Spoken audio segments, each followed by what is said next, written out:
I don't know what episode this is. I don't remember updating. DDG episode 222. My name is Dave. I'm joined by Michael. I don't know what episode we're on. 222 sounds good. That's a good one. Yeah. Yeah, I don't recall saying 222 ever. Yeah, so it must be. Yeah, we probably would have been like, 222 when we said it. So, yeah. You're right, Dave. This is episode 222. Well, you changed the number on the screen. I just read what you write. I don't remember changing it, Dave. I'm drunk half the time I do these show notes. It's all good. So, all right. So we are Digital Days Gaming. We are a weekly podcast that releases typically on Thursday morning, 6 a.m. Eastern time. I know that you guys are getting this one a little day late, but news was light. And as Wednesday afternoon was progressing, all of a sudden at I don't even remember, 3 or 4 o'clock, I was on social media for a second and I'm like, oh, State of Play Thursday. I'm like, I text Michael. I'm like, hey, you want to wait? And he's like, yeah, we probably should. I was legit, as I was doing the show notes on Tuesday, was considering messaging you like, yeah, we might as well just skip this week because there was literally nothing on the agenda. No. So they're kind of like this. We'll talk about it too, but the State of Play is kind of getting into that point where it's almost, we get almost as much notice as a Nintendo Direct now. Yeah, it's 24-hour notice the last couple times. Yeah. So that's not necessarily a bad thing, but it just kind of, to me, tells me that when there's a 24-hour window, I'm like, okay, there's not a lot in here. Yeah. And it was fine. So I mean, it's just, there's not going to be any like, oh my god. No. So but yeah, so like I mentioned, we're Digital Days Gaming. You can watch us live on Twitch or YouTube. You can just search Digital Days Gaming on Twitch or on YouTube and we'll come up. You can subscribe on YouTube, that's free. You can follow on Twitch, that's free. You can subscribe on Twitch, that costs. You can alleviate that cost if you have Amazon Prime and you link it with your Twitch account and you get Prime Gaming.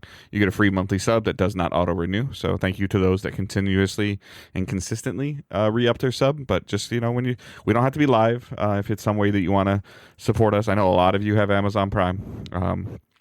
But it does suck that it doesn't auto-renew. But just kind of, when you're listening right now, or just open Twitch real quick and go to us, just search us, and then just click sub, and you can do it from your phone. But if not, following and downloading the show, reviewing the show, all that stuff is ways to help grow the show, as well as just free ways to help support us. There are some other paid ways you could do that. Patreon.com/Digital Days Gaming is a way that you can pay us if you choose to. That's, again, you get a couple little perks with that. Nothing crazy. And then other than that, you can join our community. All the links are in the show notes, but I mean, the biggest one is our Discord and Facebook.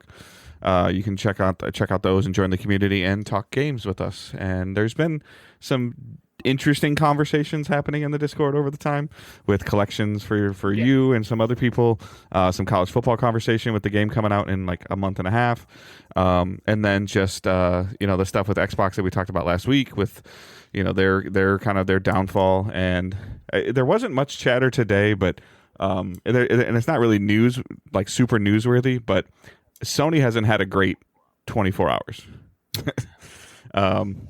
Elden Ring DLC leaked.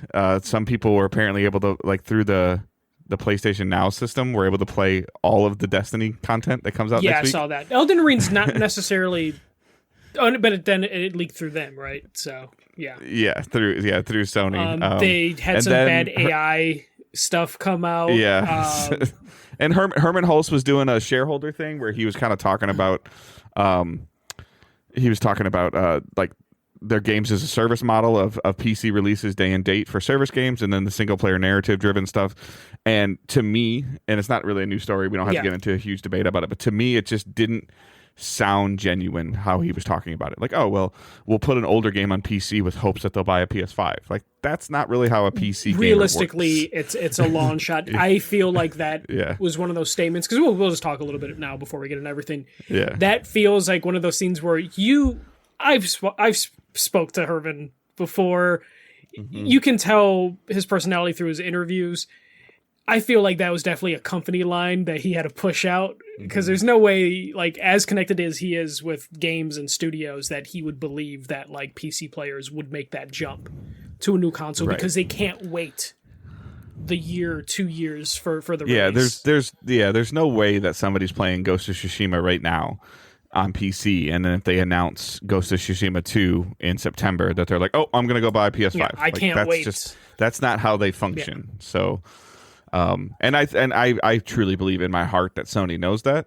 And it's just kind of one of those things where, yeah, like their goal is, one of their main priorities is to sell consoles and sell hardware. Like that's obvious, that's apparent. And to the counter is that Microsoft doesn't really seem to care. But one is working and one company is making money hand over fist, and then the other one is closing studios. So it's just hard to tell of like it like on the surface right now. It's obviously PlayStation's strategy is working, but I would be very curious of what their strategy, how their strategy would look 4, 5, 6 years down the road, because there's also been more reports out there that Sony's using non-Sony owned studios to do stuff like Microsoft does. Yeah, it's one of those things where I don't think we're going to see day and date for single player games the PS5 generation, but I think it's going to become a real conversation. I think it's going to get closer, and we'll dig into it a little bit later. But Ragnarok is an illusion, or is Ragnarok going to be 2 years old by the time it comes out? Just quite. Yeah. Okay. Yeah.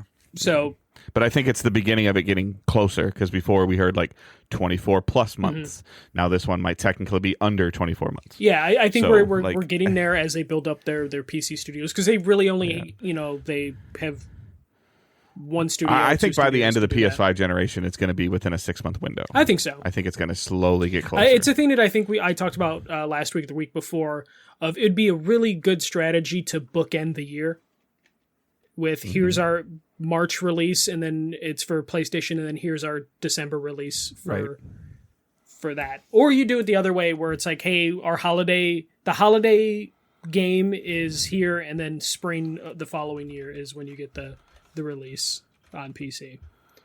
But yeah, there was a whole thing. Did you see the Neil Druckmann stuff where Sony did an interview with him? It was like actual Sony reps, and they took too many things out of context to where they had to put out the whole statement, and then they ended up just redacting the entire story, which just is a baffling thing, because he didn't say anything like terrible, but it was just one of those things where it's like his statement seemed way more bombastic than it was.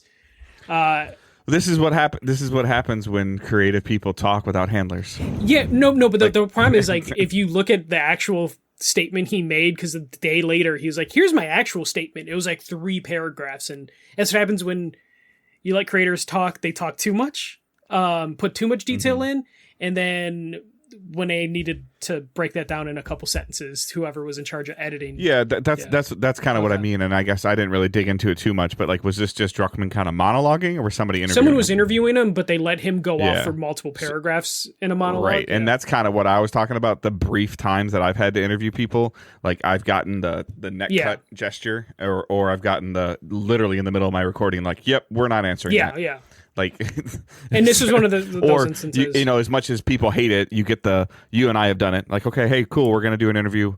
What's off the table? Yeah. You know, like, and you kind of, and people are like, well, why do you ask that question? Because it's a waste of your time and my time. So, you know, and I've lost some of that tangibility that I had in interviewing. I thought I was average at it. I always, sell myself a little short, but you can go back and look at, if you could find them, anything that I've done for, multiple games. I think the most recent thing I did an X Defiant interview, to where like the person that I'm interviewing is like, oh crap, like this person plays. Yeah. Like, and he plays and he knows what he's talking about. He's not just spearheading questions, and then the dialogue changes a little bit. But again, at the same time, I can ask a question indirectly. Like I can skirt around borders, but to this point where a couple times I've still been kind of like my PR person's like, knock it off. No, I've definitely been in situations like that where you try and be respectful, but at the same time it's and I have a good enough relationship with some of them that they're like, knock it off. It's always funny when like the PR handler, this is super inside baseball, is kind of like, okay, this interview is going good, I'm going to be on my phone because I don't really have to listen to you interview the developer.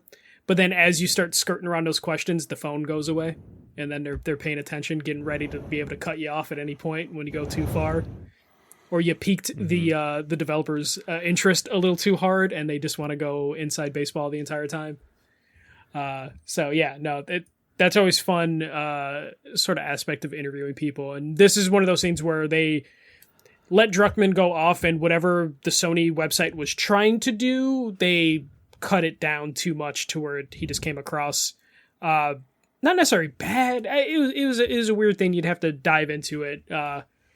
But yeah, it's a weird thing that Sony did that to Druckmann, to where they kind of misquoted him and didn't, do that. Especially, I think it was for Sony.com, which is like, I didn't even know they like post content on that website like that. So it's just a weird thing.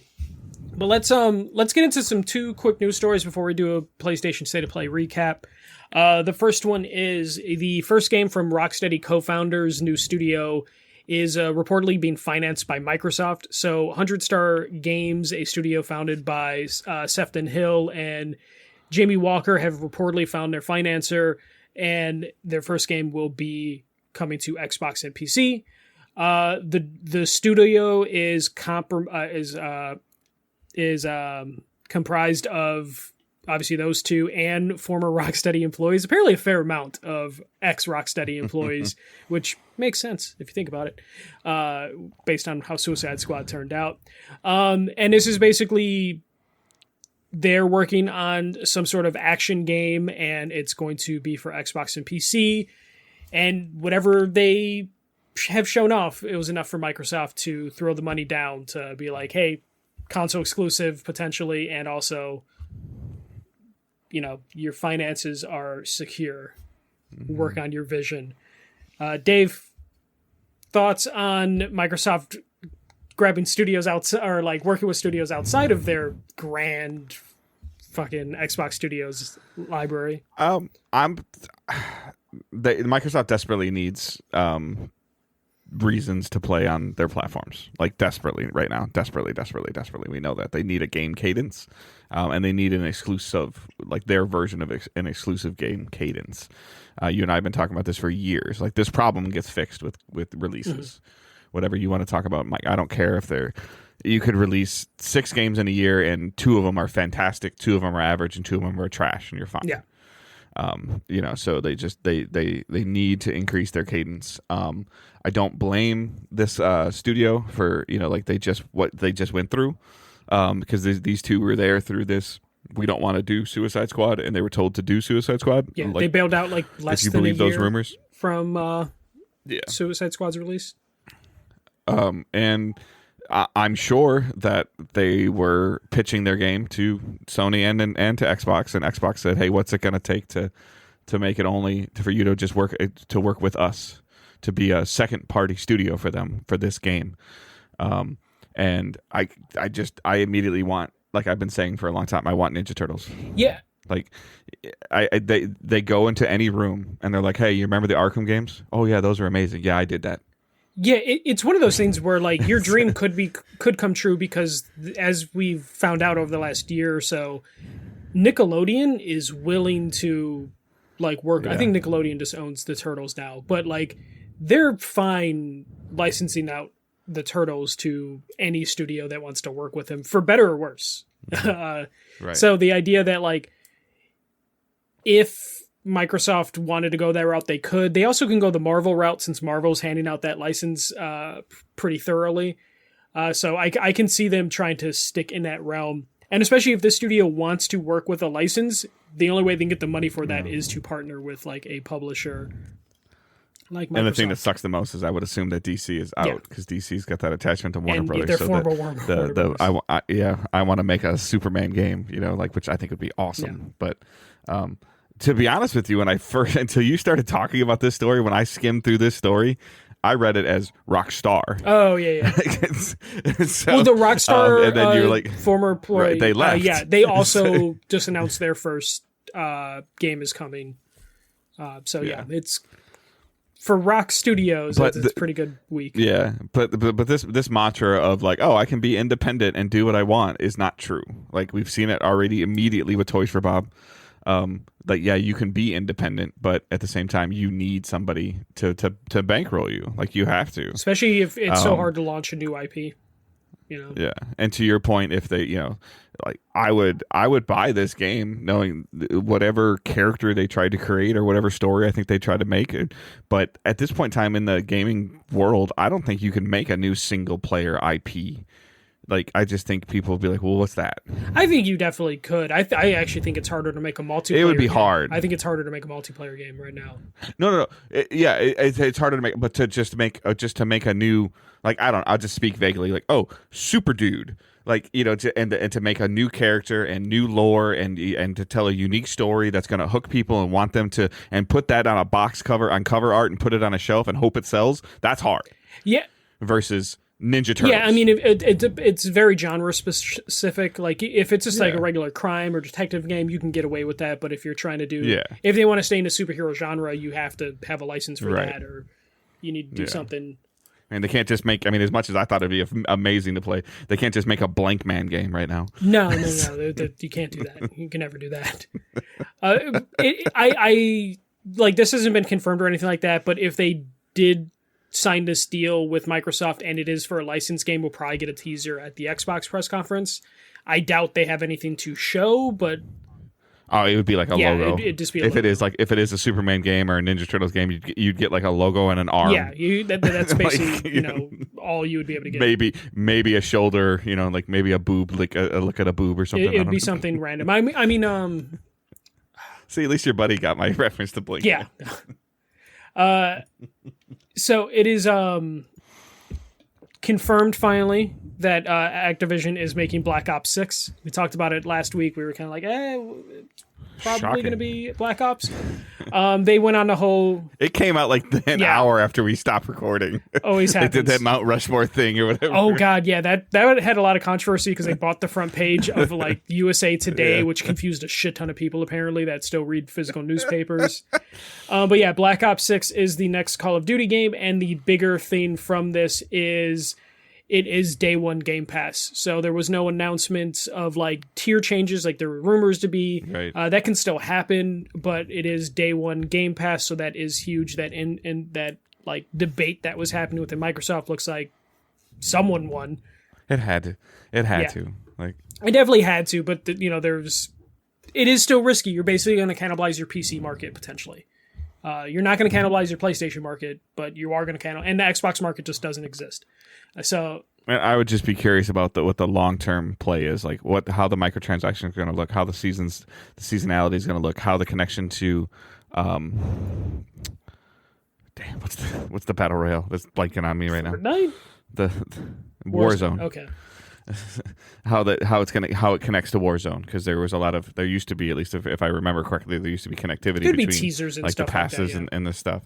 No, but like in terms of your loot, I thought like things that you could earn in Warzone could be used in a current Call of Duty or vice versa. There's some sort of crossover. Cosmetics mostly, I think, but yeah. So I'll be very interested to see how that goes. I also think that this kind of, I mean, I know you said it could still change, but I think I didn't read the statement or the press release or anything like that, but based on what I saw on Twitter the last week or so, I think this does put to bed for now, at least until January of 2025, any changes to Xbox's Game Pass structure. Yeah, I now it would probably be the debate on does it go to the core tier, which is probably not. It probably won't. It's right. Ultimate. I don't think. I think it said Ultimate and something. I'd have to find it. Yeah. I mean, they can still change things before then. I think honestly, Ultimate doesn't need to change, but core probably needs to be changed some way or fixed up somehow.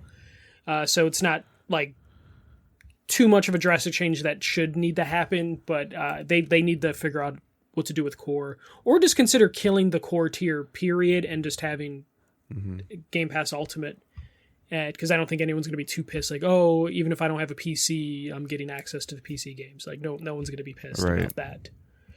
But yeah, this is unsurprising. So there will be a showcase right after the Xbox press conference for this, and it'll be out this year. Yeah, I mean, we'll see what this looks like. Black Ops is like the safe bet for Call of Duty. So this, again, is not the most surprising news, though it was hilarious looking at that front page stuff and seeing people confused about it on Twitter with USA Today. But yeah, we'll find out more in just like 2 weeks, Dave. Yeah, which is wild. We got to figure out recording schedules for Summer Game Fest and the Xbox Press Conference. But let's move on to the state of play. So PlayStation announced their state of play, and we'll just go through it. I think I have all the announcements just marked on here because for the most part there wasn't really any misses with the state of play. So we'll start with the biggest one, which was the thing that started everything, and it is Concord got a cinematic trailer and a gameplay trailer. I believe beta's in June or July, and the full game will release August 23rd. So we got to see cinematic trailer. It kind of had that like Marvel sort of dialogue-y, jokey stuff. Yeah, kind of Guardians of the Galaxy vibe to me. Yeah. I got that. So it takes place into space. You're like, what are they, runners or something like that. But ultimately, this is a 5v5 hero shooter. But there are a lot of time spent on some cinematics. Like Overwatch kind of did this too, right? Yeah, but they're kind of taking it to another extreme. Weekly cinematics. Yes, every week you'll get a new cinematic. Overwatch would just do it anytime a new character is revealed. There'd be like a 5-minute cinematic related to that character. But I honestly, that was one of the more intriguing things about this. Of like that is a creative way for a multiplayer only game to deliver a story and also potentially get people to come back to the game. Though in this day and age, you're just going to go to YouTube. Like if you fell off the game, you're just going to pull that cinematic off YouTube. But yeah, no, this took like a good 10, 12 minutes of the 30-minute state of play. And we got to see a decent amount. Again, 5v5 multiplayer FPS game. And some of the things that they talked about were like some of the gameplay modes. And like just interesting things like the deployable like gear you can have, that it actually match over match, right? That like over death over match will stay. So I think you and I are going to have a very interesting dialogue about this game because I think I have a good feeling that we're both going to play it. It'll be my first true like swing at a I guess like the hero shooter genre.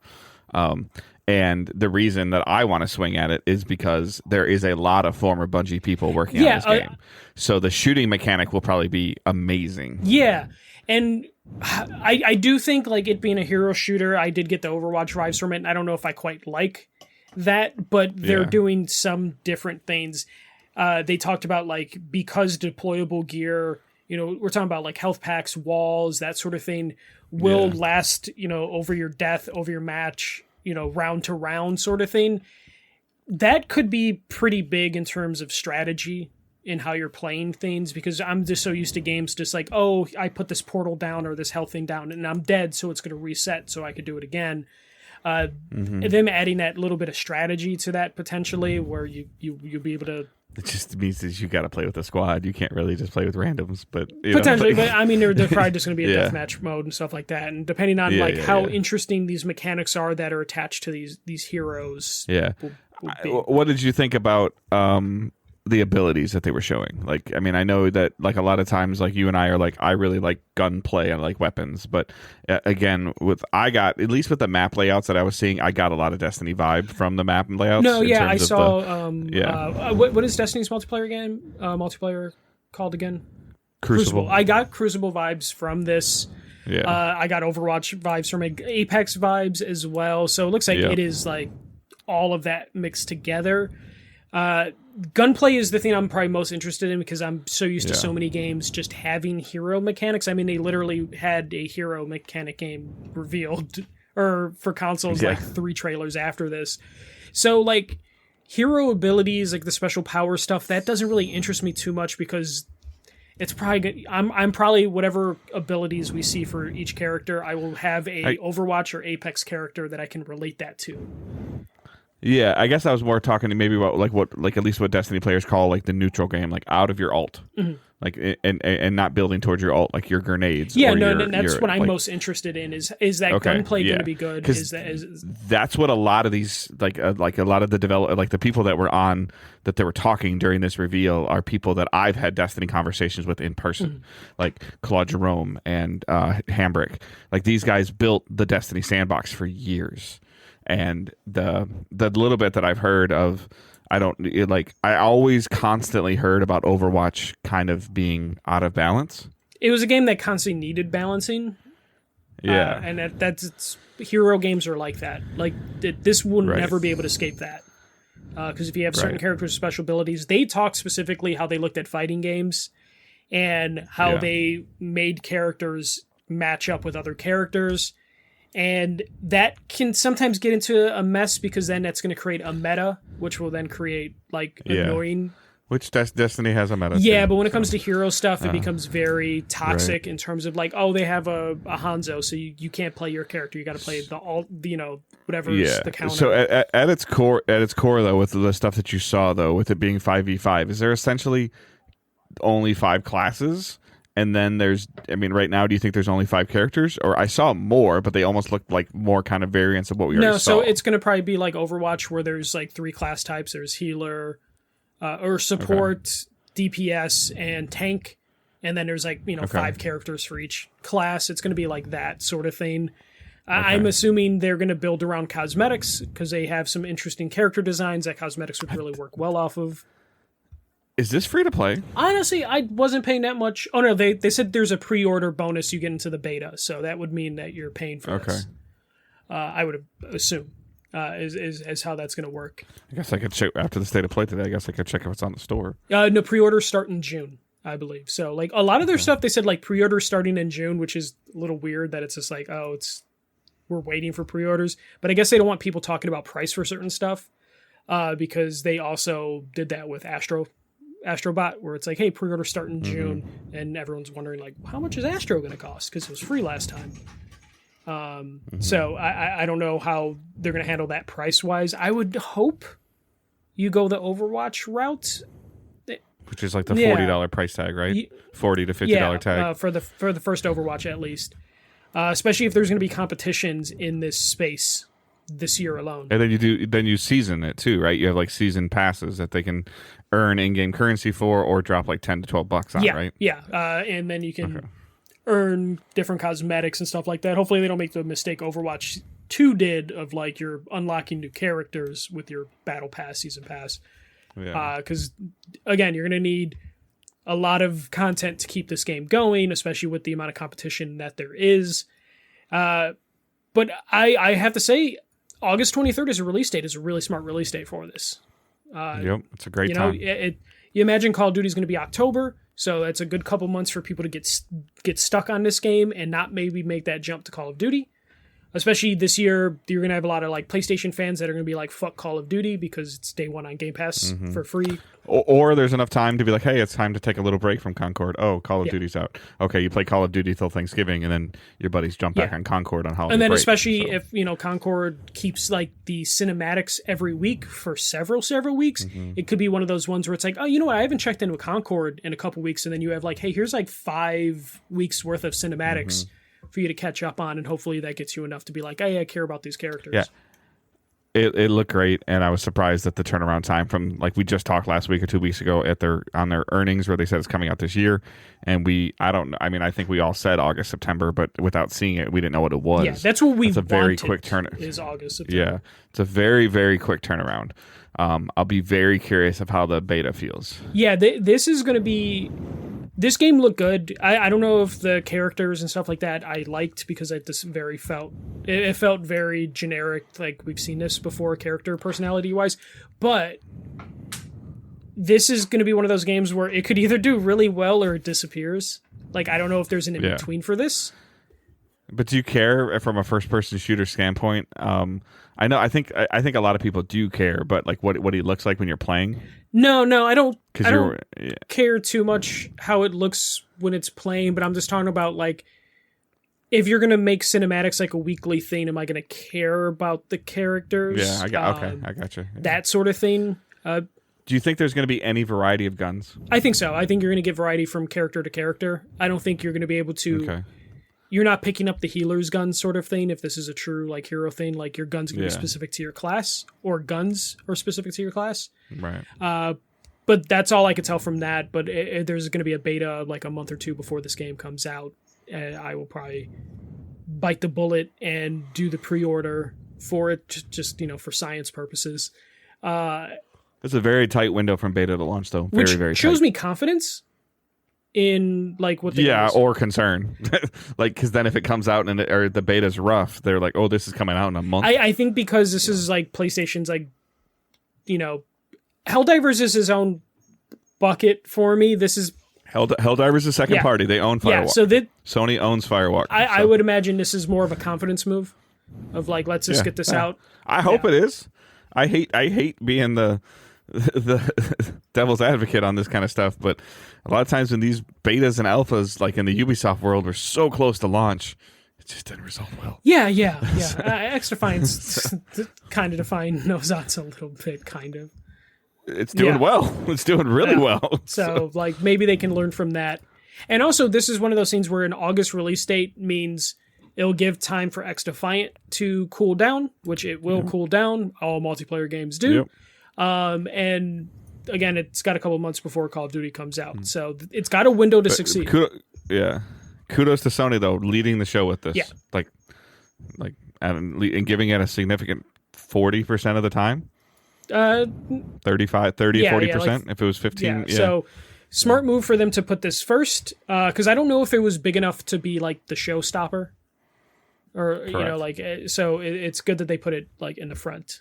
The next thing that followed it is a God of War Ragnarok coming to PC September 19th. This will require PSN on PC. That is the big thing that came out of this. But yeah, God of War Ragnarok PC looks beautiful. Dave, I don't know if you have anything to add to that. I never finished it on console. Yep, same. I kind of fell off on it. It's kind of tempted. It kind of looked really pretty, with some of the stuff with what my PC may or may not do. I don't really think my personal PC is very much more powerful than a PS5. But and I did look. So God of War Ragnarok came out November 9th, 2022. So just under close to the 24-month window. But yeah. So yeah, this it looks gorgeous. It's gonna have the Valhalla DLC already in it, which is cool. So that's a smart move for them. I don't think they've broken any of that. Like everything's been like the complete version that comes out. Mm-hmm. But yeah, September 19th. So PlayStation, slowly kind of building up their holiday. Nothing crazy in terms of things that are releasing for their holiday launch. Definitely not as good as previous years, but starting August with Concord, bringing the PC people in September, that's building pretty well. Next thing we got, Dynasty Warriors Origins. This is coming out in 2025. Dynasty Warriors is just one of those franchises that I don't think me and Dave are really into. They are cool to see how many people they can get on screen to get diced up. But yeah, this is Dynasty Warriors. I'm sorry if anyone really loves Dynasty Warriors. It's just a continuation of what I would call, just from my understanding, it's just really solid, fun games. Yeah, not like technically they kind of barely run sometimes, but like people do enjoy them. There's a reason there's like 20 of them, and it almost feels like your console is not complete until you get like an original Dynasty Warriors game on your PlayStation console. Yeah. So hey, PS5's made it. The next thing we got is Infinity Nikki, which is like an anime dress-up game that is like, I guess, a sequel to a mobile dress-up game. This looks super weird. It was very much focused on like the fashion. I think that is the main focus of this game. Like that's what you're actually trying to do, is build out different fashion for your characters. I don't remember much of this trailer, so I must have tuned out. Yeah, no, I'm not too sure. But the trailer ended with an announcement of a test in Q3 2024, so I have no idea what this is going to be. Didn't really interest me. I was slightly interested in the weirdness, but overall, this would probably be something I skip. But hey, it might be something you're into. Next up, we got an action RPG, Ballad of Antera. So this was like very dark looking trailer. Some of these games kind of blended together that they shown. Yes. And I feel like that is just kind of like the style of games that are being able to produce pretty rapidly right now. Are these games that are coming out of like Japan and Korea and stuff like that. Because the games aren't really focused on fidelity. So these games are kind of able to release more frequent than like some of the other games that, like more Western studios are trying to accomplish. But this looked like it could be interesting. another kind of like samurai-ish sort of game. And this is expected in 2025. After that, we got Skydance's Behemoth and Alien Rogue Incursion. These are PSVR 2 games, so PSVR 2 got some love. There's been a lot of talk about PSVR 2 the last couple weeks, with PC support sounding like it's coming very, very soon. So we got 2 more PSVR 2 games coming. Dave, we're still in the same boat with PSVR 2. We're not quite interested until PC support comes out. Yeah, and then they're not really showing me anything that's like, oh, I really want to play that. So the biggest thing that's going to sell me on PSVR 2 is that PC support. So anything they show right now is just like, yeah, I'll remember that for later. After that, we got Marvel Rivals. So this is the other 5v5 shooter that is an Overwatch clone. It is going to get a closed beta in the summer, and it will fully launch sometime after that. I think it's actually an alpha, not a beta. This is the game coming from NetEase. It's coming to PS5, and it's going to most likely come to Xbox, because on their official website, it just says consoles. And PlayStation is going to get a Scarlet Spider-Man skin as an exclusive skin. I think this just ultimately ties to the connection of Sony owning Spider-Man. 100%. Like this is. Oh, yep, it's coming to our consoles. Okay, so we get something exclusive Spider-Man. Yep. What? Oh, you want Spider-Man in your game? You got to give us something. What? It's in our contract. It's tattooed on my wrist, bro. Yeah, because like Spider-Man was already in the game, so it's just like, hey, here's an exclusive skin, because like you said, they have to get something. But yeah, this game still looks good. Like from what I saw, it looks fun. They showed Adam Warlock and Venom for the first time being played, though people data mined that information that those characters are in the game already.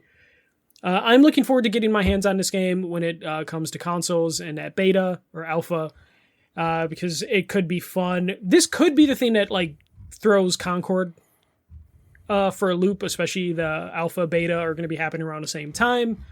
Yeah, they're just going to cannibalize each other. Like one's going to win and one's going to die. Yeah, I mean that happened with Overwatch and Battleborn. I mean Battleborn was not a good game, but bad. Yeah, it wasn't helped by Overwatch's release. So this will be one of those games that will potentially be an obstacle for Concord. But there's also like we only know that a beta or an alpha is coming. We don't know when the full game is releasing, so it could be a while. Could be a while. And I think this one is free to play. Yes, I believe so. This is free to play. Yeah. So again, could be an issue, especially if they're lined up. But it's kind of funny though, because like if you're Firewalk, you're a Sony first party studio, and you see PlayStation working with Marvel Rivals for exclusive skins and content and promotion, you're probably just like, come on, what the fuck are we doing? Like you don't want to make it difficult for Marvel Rivals, but you definitely don't want to help them get a boost. Yeah. If you're PlayStation. Spider-Man's in the game with exclusive skin. I don't know who the guy with the suction cup, the suction vacuum for an arm is. Yeah, no, then that's one of those things you have to watch out for. After that, we got another trailer for Where Winds Meet. This is a Souls-like game. This kind of bled into that other trailer for the game we mentioned earlier for me. Didn't stick out too much for me, but again, it's one of those games where you can definitely tell it's like gameplay over fidelity sort of thing. So I would probably need to see extensive gameplay, especially if this is going to be Souls-like. Because Souls-like, you want nice, solid, frame rate. You want the gameplay to be like tip-top as much as you can. At least steady, because, Souls games are 30 frames. But yeah, no window for release was announced for this game at all. It was just an additional trailer. The next thing is Until Dawn Remake coming to PS5 and PC, and that will be happening in fall 2024. Dave, are you an Until Dawn fan? I liked Until Dawn when it originally came out. I'm glad it's getting its second wind. Yeah, I never played it. I've heard some interesting things about it. I think when I like a lot of the stuff, I think actually back in the day when like Josh Langford played it, it looked interesting. These upgrades kind of make me want less desire to play it, just because it kind of looks like a little bit more I guess a little bit less campy. Yeah, Even though it's probably the same. I'm sure it's like the same story and the same clip, but I think sometimes the way something looks kind of also ties into the theme they're going for. So I think it kind of moved a little bit farther away from I Know What You Did Last Summer, maybe to little bit more of a horror genre instead of like a teen soap opera horror thing. Yeah, I mean the story's still intact there, so I don't think you have too much fear of that. But yeah, I know like this it might be a fidelity thing, where it's just like too high resolution for you, where you're just like, oh, when it was on a PS4 and it was kind of like running shitty, like it had a charm to it. So when you see the game running solid, you're just like, oh, okay. That blood's a little too bloody. Yeah, this looks good. I'm glad Until Dawn's... I couldn't tell what it was originally, though, because I didn't really... Did I miss it? Like where it said remake or remaster? It said it at the end, but like as soon as I heard the voices and saw some of the character models. Yeah. I mean, I recognized... I thought at first, like, because again, I never played the first one, so and I don't remember much of anything seeing anybody else play it. I was like, is this a like a Until Dawn : like sequel or something? And it wasn't. And then when I saw the little trailer card, I'm like, okay, does that say 2 next to it? Does it say I didn't see anything, and I was just like, okay. Yeah, this is one of those things where I think Until Dawn it has an interesting story in terms of PlayStation sent the game out to die because Order 1886 sucked earlier that year. Yeah. And no one cared about Until Dawn until like 2019, almost around the pandemic, where like streamers picked up on it and it got like this whole second wind. So I recognize the game a lot from that time period of like when streamers took it over and kind of made it. Because the studio that made it is not even remaking it, right? They didn't own the IP. That was PlayStation's. Okay. But just the fact that the game is actually going to get like another chance. It is kind of funny though, because I feel like anyone who did like want to come back to Until Dawn once it took off by streamers, had a PS4, could still play it on PS4, probably had it on Plus. Yeah, and everyone kind of I probably own it, to be honest with you. No, you definitely do.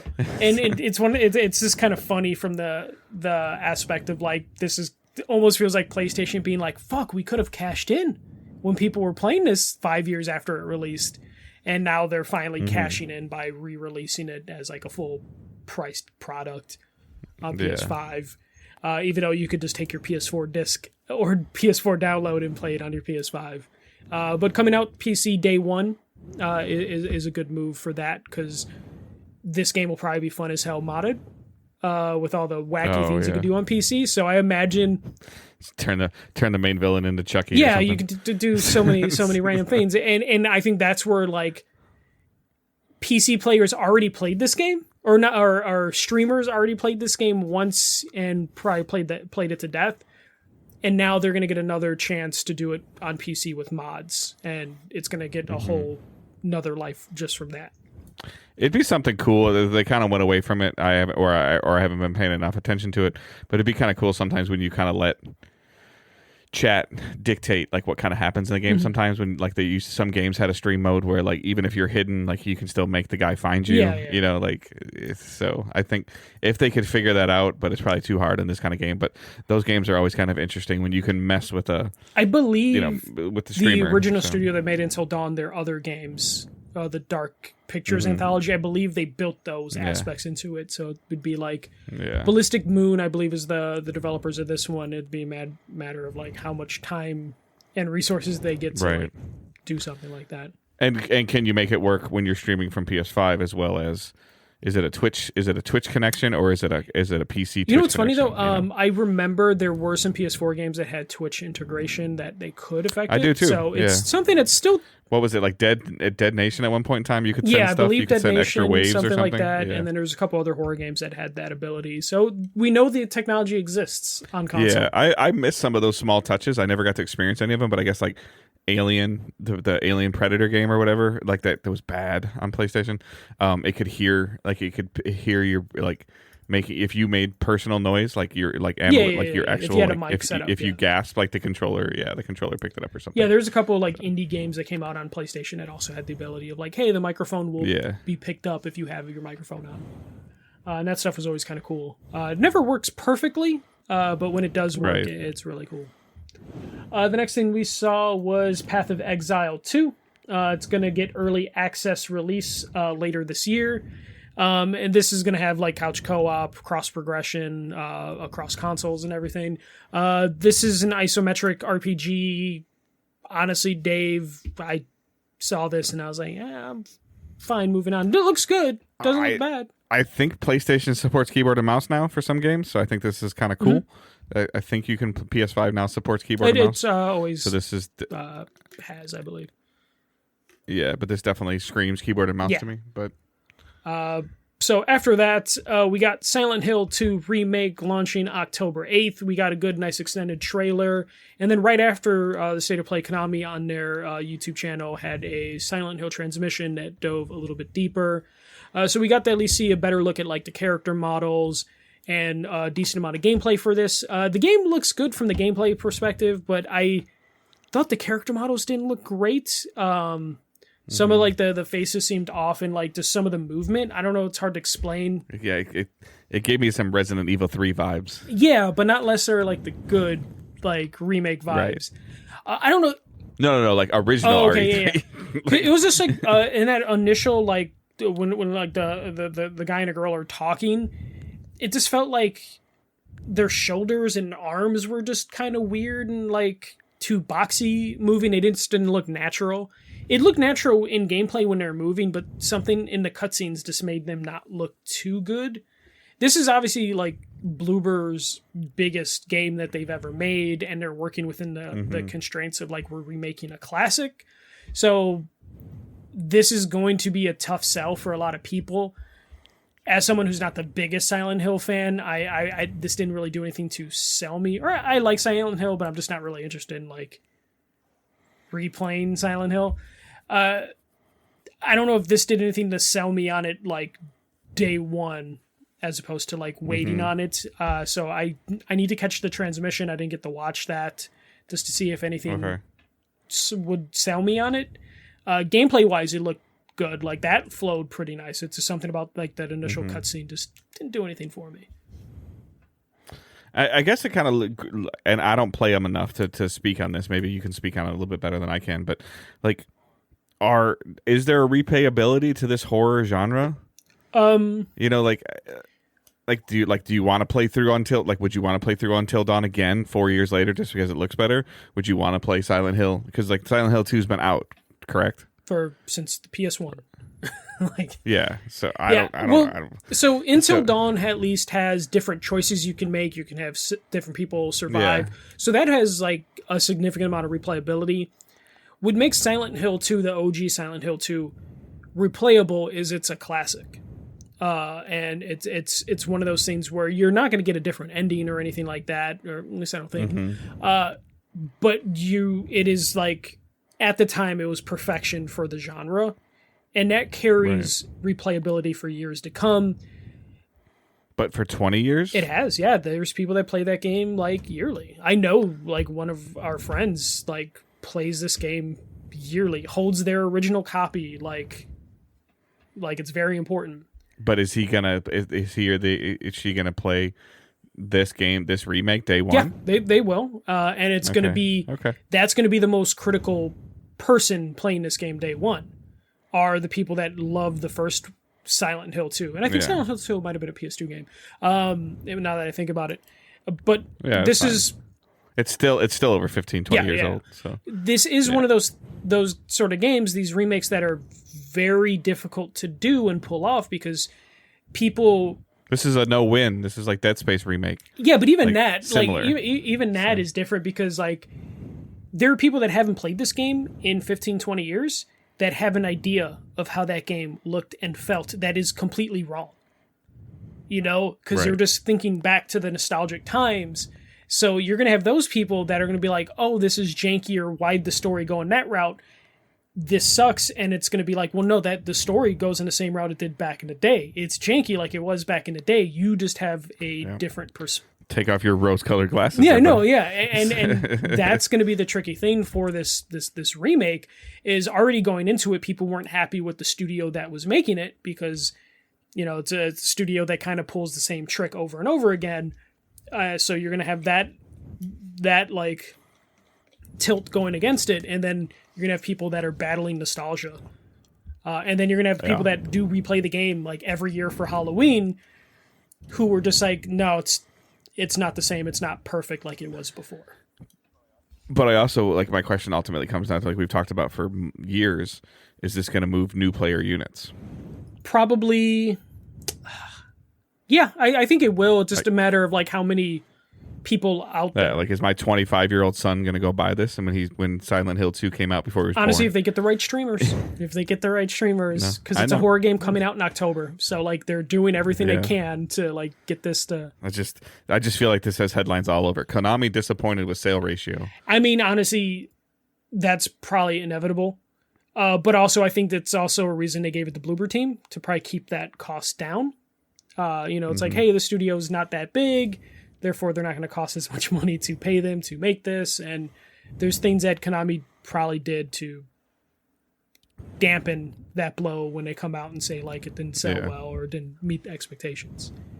But it has a shot. October is like the best time to release this. Yeah. And you will have people buying this because they just want to see if they were successful, and that could lead to really good sales for the first month and no tail for the months after that. So we'll see how that ends up coming out. I just don't see people giving this to somebody and wrapping it up under the tree. Sorry. I know people that would probably be.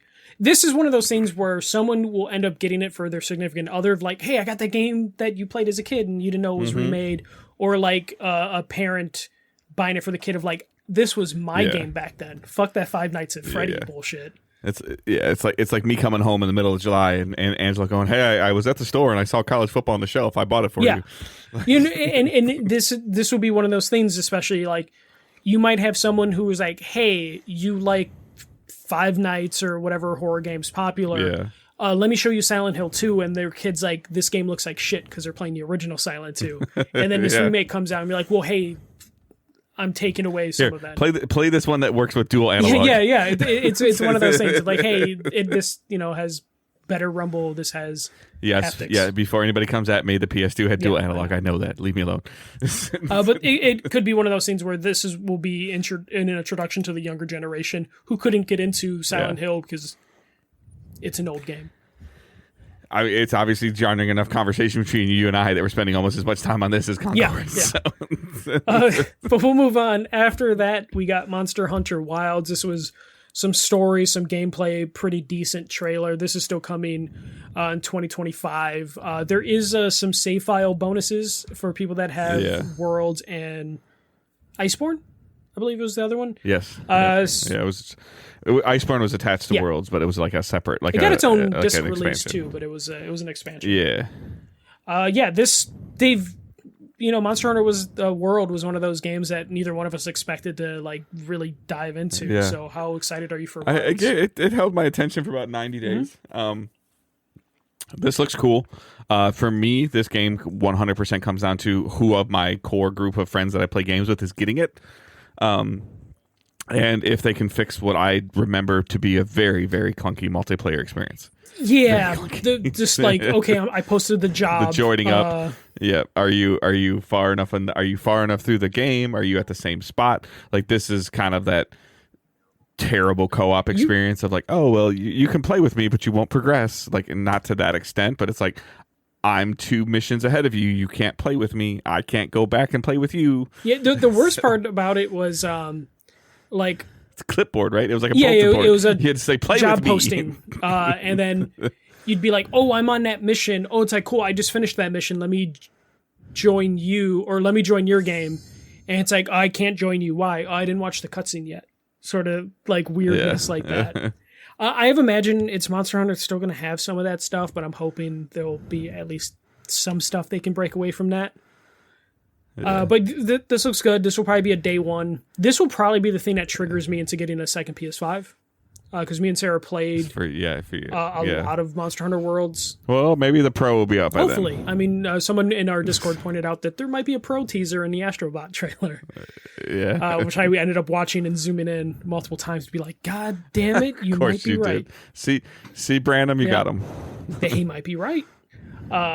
He should tweet that out, screenshot it, and get himself trending. But yeah, Monster Hunter Wilds will probably be the thing that gets me to get a second PS5. Even if it has crossplay or anything like that, I would just... Yeah, it looked really cool. The monsters obviously look amazing. They're the focal point of it. If I recall correctly, like some of the stuff that kind of intrigued me enough was and I kind of hate this in other games, but for some reason it just felt like it fit in Monster Hunter. The over the top collaborations, like the Street Fighter stuff. That stuff was so good. It was wacky, made no sense, but it was so good. Yeah, it's just, but if they do just as an example, like when they do the Ghostbuster Destiny thing, I'm like, come on, really? Mm-hmm. But then when I sit there and see like, oh, I don't even remember what it's called. I can have a pet that looks like Blanca from Street Fighter or from E Honda. I'm like, that's cool. And then, like, like I just have no standard for why it does or doesn't seem like it fits. I mean, Monster Hunter, that was your fun. Cat cooked your food that you took on missions. Yeah. So like you can accept that as opposed to Destiny being like, is that Nathan Drake in this game now? Like, Yeah, so it's like... Yeah, no, I get that. There's certain games that you're fine with crossovers, other games you're not, which is understandable. But this looked good. This will be a day one, even though they haven't really shown much. I'm hoping we get like some individual streams from Capcom that kind of go over the multiplayer experience if there are any changes, which I'm hoping there's significant changes to the multiplayer. And who knows? I didn't really get into Iceborne. So there could have been some stuff in there. I think if they can clean up some of that stuff of like, even for me as a end game, like as a post campaign player, I understand those games. I love playing the end game of these kind of games. I still struggled with understanding what I was like going after or what I was farming. Now that might have just been a Dave issue at the time, a lack of understanding of Monster Hunter issue. But if they can clean that up to where it's like, hey, go do this, like every game can do a little bit of a better job of like, hey, congratulations, you finished the campaign. Oh, cool, I can walk away. But to where it's like, no, there's other stuff to do and there's reasons to do it. If they can really kind of clean that up for what I would refer to as the casual player, I think it has amazing potential. Yeah. In the chat, someone did say that Silent Hill has multiple endings, which I completely forgot about. It might have been one of those things where I played it as a kid, one and done. I would say, hey, you played it before you could drive a car. Yeah. I played it when it actually originally came out, and it was probably a Blockbuster Hollywood video rental. So, but yeah. I played it once, I beat it. It's got to go back. Yeah, I'm going to get charged. I'm not paying for the 7-day rental. I'll only do the 3-day rental. But yeah, Monster Hunter Wilds 2025. The last trailer, which I think this is the thing most people were the most excited about, including myself. Astro Bot is coming September 6th. It's a full paid game. The game will feature 6 galaxies, over 80 levels, 15 new playstyles, and a ton of Easter eggs. This looked fantastic. I love the original Astro Bot on the PS5. That was such a great free pack-in game, and seeing it get a full release is beautiful, pending price. But dude, this was the best way to end the showcase. I think something fun. If you didn't have a big announcement, this seemed like this was like the best way to end it. Put something fun. It definitely gave me some Mario Brothers vibes aspect to it, of like kind of like Mario Brothers and Sly Cooper Ratchet boss fight kind of things, where you're kind of in like the bosses at the back of the screen and you're kind of paying attention to the front of the screen. And then like we already saw some of the Easter eggs of like I didn't see I saw what I thought was the PS5 coming out of the ground or whatever. But the journey and the Parappa the Rapper things kind of drew my attention more than anything. The Nathan Drake one looked hilarious. Yeah. So many cool things in this stuff. It looks like the controller is going to be a ship sort of thing. There's so many little aspects from this that looked great, and I'm looking forward to this. And as someone who's constantly like, I want smaller experiences from PlayStation. I want them to take more chances. This is a day one buy for me, just so like this will encourage PlayStation to do some games like this from time to time. Not everything needs to be the gigantic AAA third-person open world game. I miss their state up or their spotlight days of the Guacameles, I mean, like that's the one that keeps coming to mind though. Like the super the Drinkbox Studio games where they were really kind of showcasing things. And Astro Bot is owned by Sony and is a first party. But I'm with you. Like I look at some of these games and I'm like, I don't want to commit 30 to 50 to 80 hours also, of my life. I don't want a into story this. about like the fucking world ending or some sort of apocalypse. Like I just want to have fun with a platformer, and I know the first Astro Bot game succeeded in that. It was like super easy platinum that I got like with the first weekend of having a PS5 or something. So like this was perfect thing. And again, I want PlayStation to go back to the days where you had Japan Studio and you had the Santa Monica Studio making smaller games from time to time. Like this is the type of stuff that like is why I'm a PlayStation fan. Like I'm wearing a fucking PlayStation shirt right now. I have PlayStation characters behind me. Like this sort of thing is why I became a PlayStation fan, and I just want more of this, regardless of how it even turns out. The only thing that would like make me hesitate if this is a $70 game. Like, you better give me an Astro Bot plushie if this is going to be $70. But it looked good.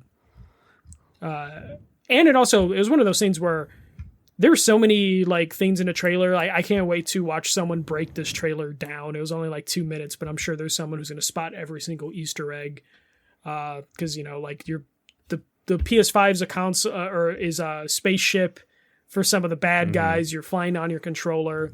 I kind of hope that they do a thing where your controller will change color depending on like the controller you have plugged in or the controller you're using.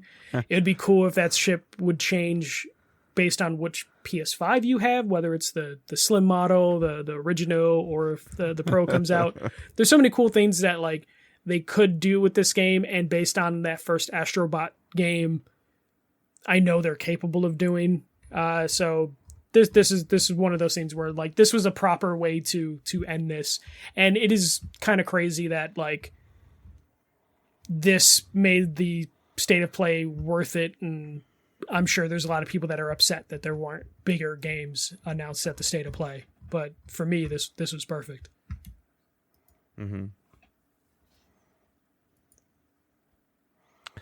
All right. So that is it for our news. As we're an hour and 10 minutes into the show, we're going to go through some of these questions pretty quick. So we did get a handful of questions as we're leading up to Summer Game Fest of predictions or questions that you want to submit to us. So Josh, I think he put this in Discord, his prediction for the Xbox Showcase, which we will record again before that comes out. So Alan Wake DLC and an announcement of Steam release and physical disc. I think that might be inevitable, just because of, with the success it had. What's your thoughts on that? I can see this popping up at Summer Game Fest in terms of DLC for Alan Wake. Even though they're really busy with like the 4 or 5 other projects Remedy's working on, I still think it's possible. I do think we're going to get like a limited runs usually do their own like E3 Summer Game Fest showcase. That's probably where you'll get a physical copy of Alan Wake 2 is through like limited run games, which I know as someone who makes purchases from limited run, that's not the company you want to release it because it takes forever. But yeah, Steam release makes sense because it's been almost a year since it came out on Epic Games Store. So I'm assuming a Steam release should be coming out sometime this year, and then physical release is inevitable, but it's going to be through limited run. Right. And Stefan writes on Facebook, will there be a surprise remake of the first Uncharted? I hope so. That game was so amazing. It was amazing. I don't think so. No, unfortunately. If any Uncharted thing, the only thing I can think of for a remake is a reboot or... No, they do 5. They redo 4. I'm saying they remake 4 because they've already They got a PS5 release. Yeah, I guess that's right. Okay.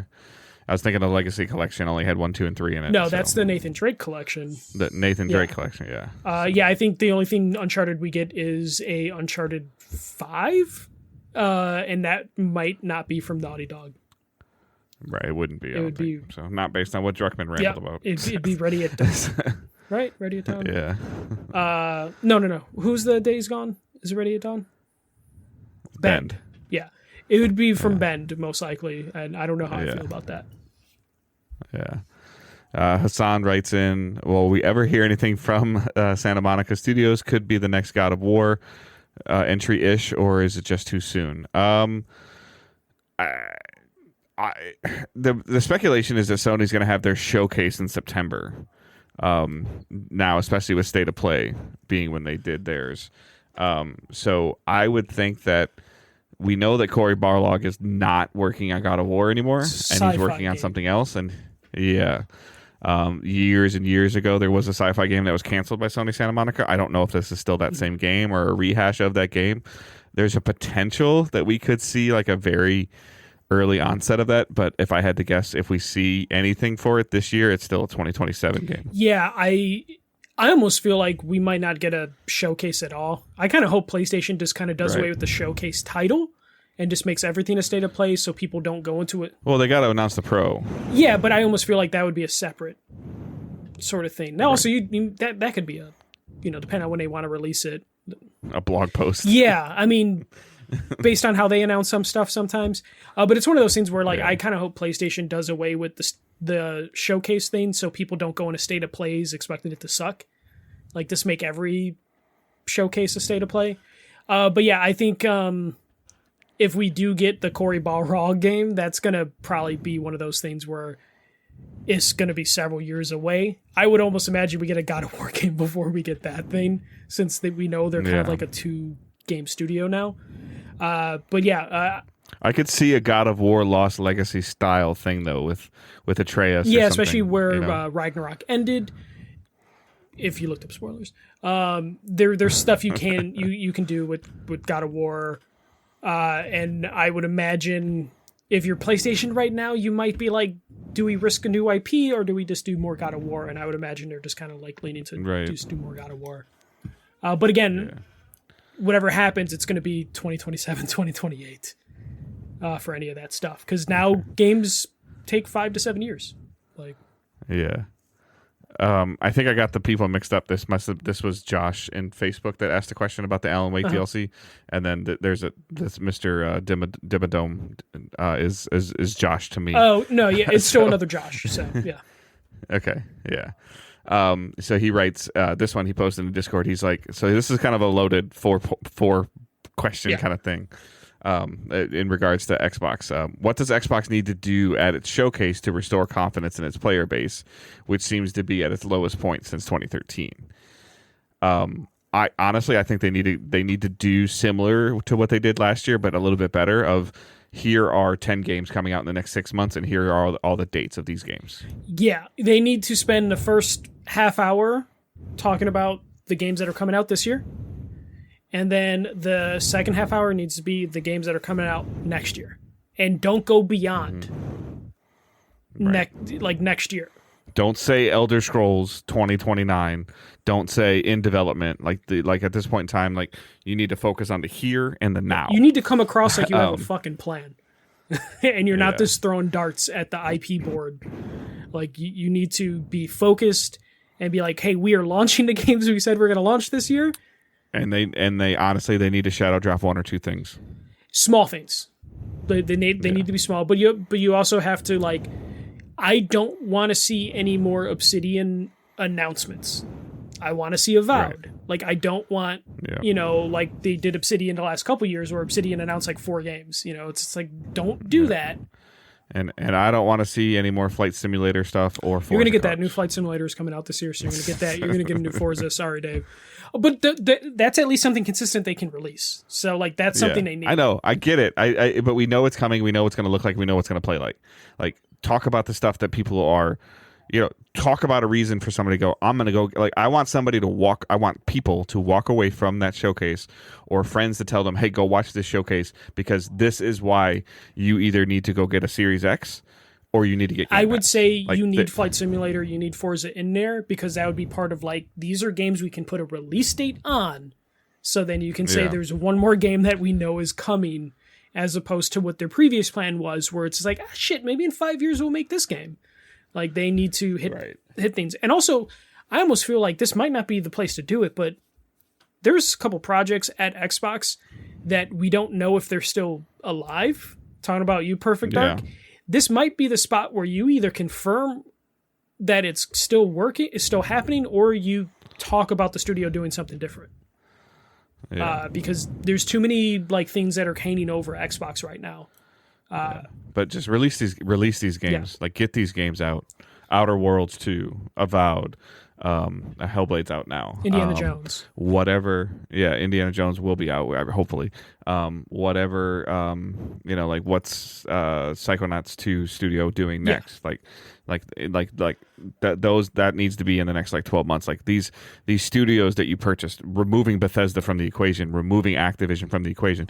These prior purchases you made prior to the pandemic, like what are they doing? The We Happy? No, we already know what the We Happy Few team are doing. We actually know what some of them are doing, but do they have? Can they put a date? Are they still doing them? Are they still doing it? Can we get a wellness check on these studios? And that means a trailer, release dates, and windows for that stuff. That's what Microsoft does. Microsoft just needs to actually like produce shit, which is something that people will give me and Dave shit about. Like we're Xbox fanboys, which we're not. But we've been saying for 2 years they need to produce shit, and they're at a breaking point now where like they need to fucking produce shit. Like absolutely, it's crazy.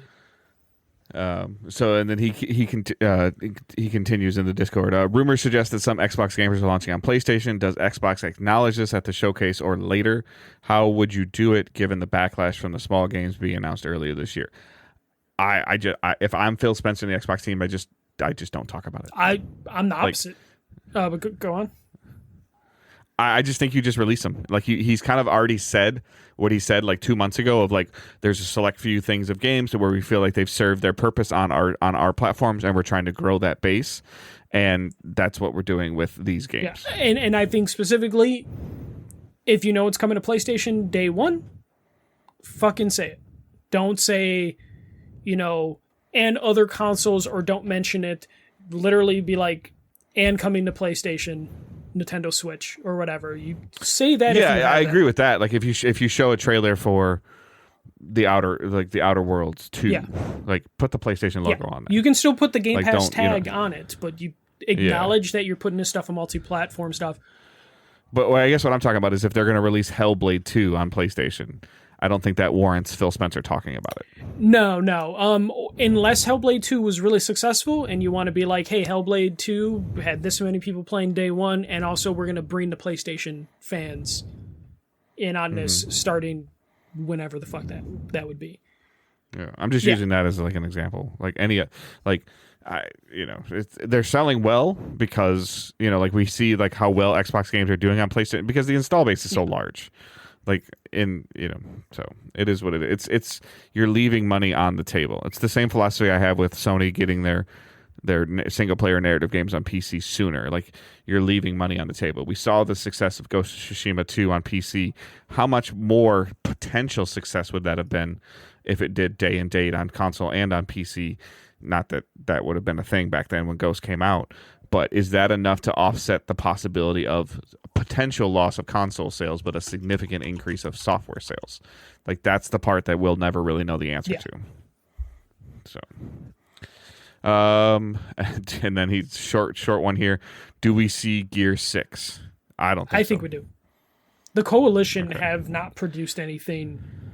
I think we see a remake. I can see a remake. I think we do see a Gears something, though.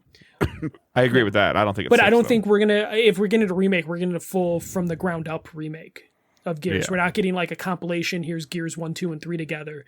It's either Gear 6 or we're getting... It's either a full-on remake, Gear 6, or it's a complete like reboot of the franchise. Like restart. With Funko Pops. That game was successful apparently, so don't laugh. I hate Funko Pops too, but still. But yeah. I don't. Oh yeah, you don't. You have some in the background. I hate Funko Pops. But yeah, it's been a long time since the Coalition released fucking anything. I think.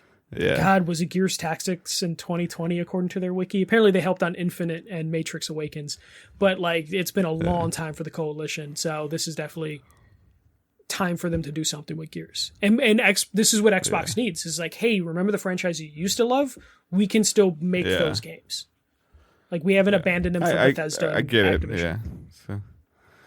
And then we kind of touched on this a little bit. Will there be a new tier for Game Pass? And if so, how do you think it will be split up? Day and date in the top tier only, Call of Duty in top tier only, etc. I don't think that we see a change to Game Pass next at the showcase. I don't think we see a change to Game Pass in 2024. Yeah, I think the only, like I said earlier, I think if anything, I can see the core tier being tweaked. I don't know how you would tweak it, but definitely Call of Duty will be in Ultimate only. And it'd be a matter of like what's it, because the core one's weird. It's like what, 25 games that are on it. It's live and 25 games that are always on Game Pass. So it's one of those things where core almost feels unnecessary, but they wanted to be able to pull people in at a lower cost. And I just feel like that tier is probably useless, to be honest. So I'd imagine it would be a good time to maybe get rid of that tier. And just tell people, like, hey, deal with it. You got to pay Ultimate. Like, every other subscription service is expensive as shit. Like trying to pretend you're giving people a deal by telling them they have to pay for core for 25 games on top of their live is pointless.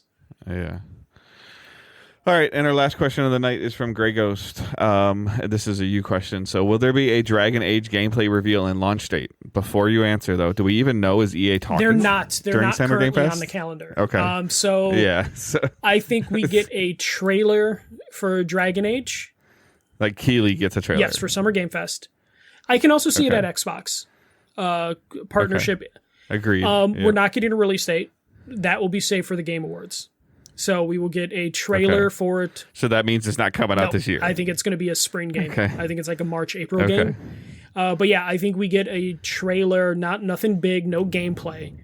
We get another fucking cinematic trailer or teaser, and we'll get a full gameplay trailer at the Game Awards, which means it releases in the spring.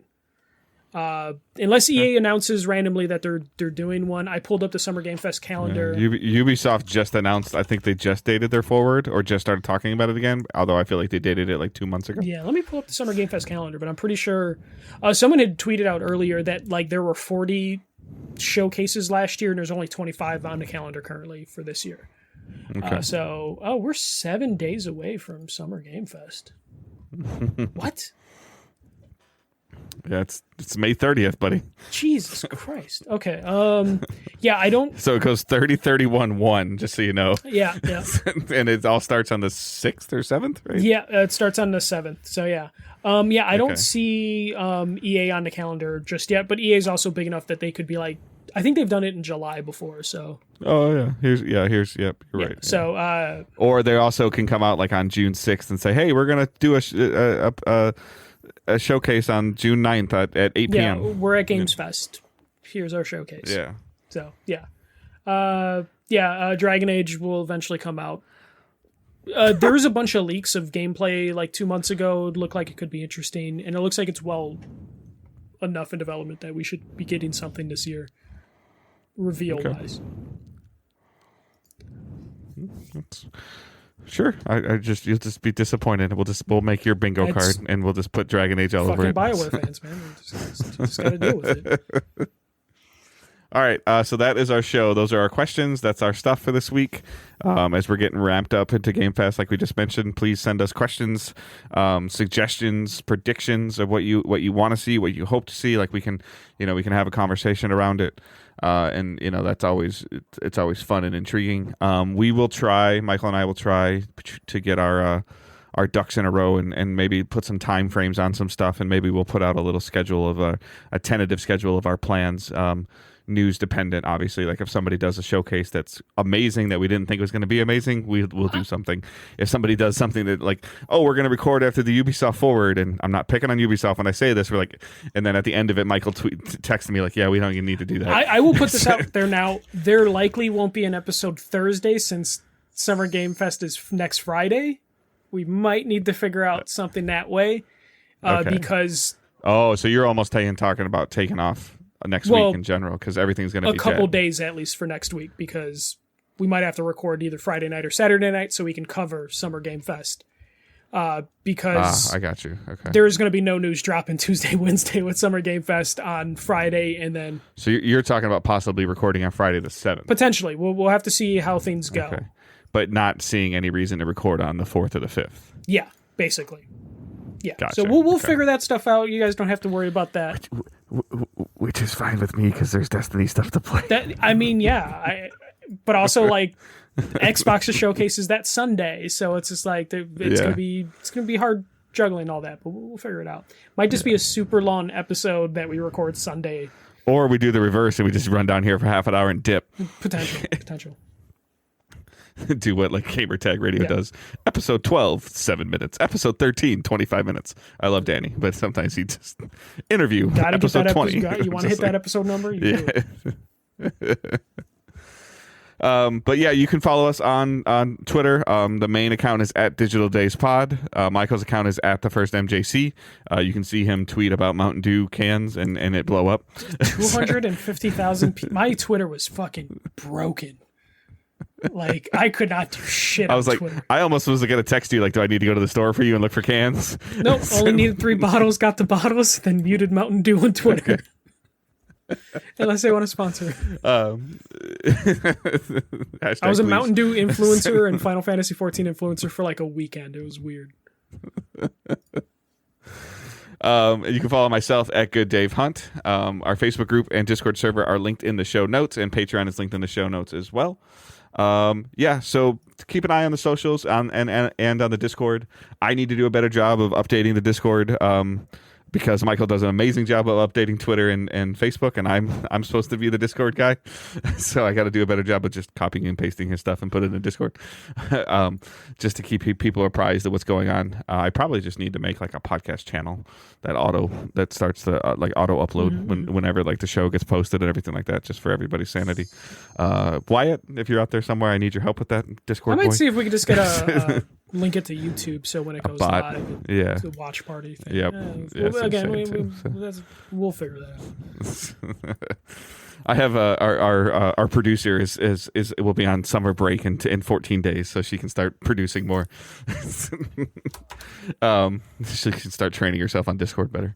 So, but other than that, I hope everyone has a great week, and we will talk to you next week. Sometime or Sunday or next, not this Sunday but next Sunday, which is sounding more and more likely. I hope everyone has a great week and keep moving forward. See ya.